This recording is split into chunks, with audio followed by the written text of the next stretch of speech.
Tel fut le passé, tel est le présent, quel sera l'avenir? Je ne parle pas de celui du genre humain dont on m'affirme chaque jour que l'on est en train d'assurer le bonheur.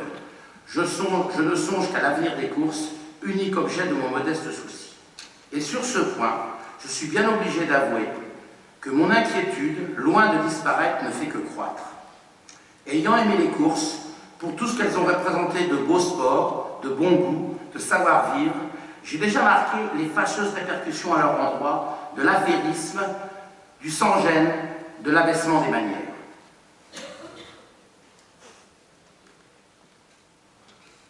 Excuse-moi. Voici que maintenant, je dois craindre pour elle, par-dessus le marché, des dangers non plus d'espèces, mais de principe.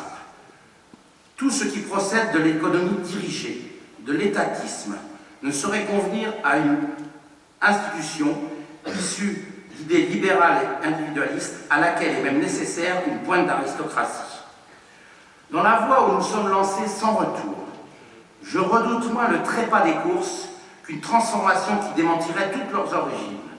Non point qu'en de grâce 1945, on ne constate de la routine en quelques-unes de leurs habitudes et de l'insuffisance en quelques-uns de leurs dirigeants. Il y a évidemment à rajeunir ça et là. Mais ces faiblesses même apparaissent peu de choses si on les compare à la calamité d'un fonctionnalisme sans compétences ni tradition. Je ne crois pas à l'esprit sportif de l'État.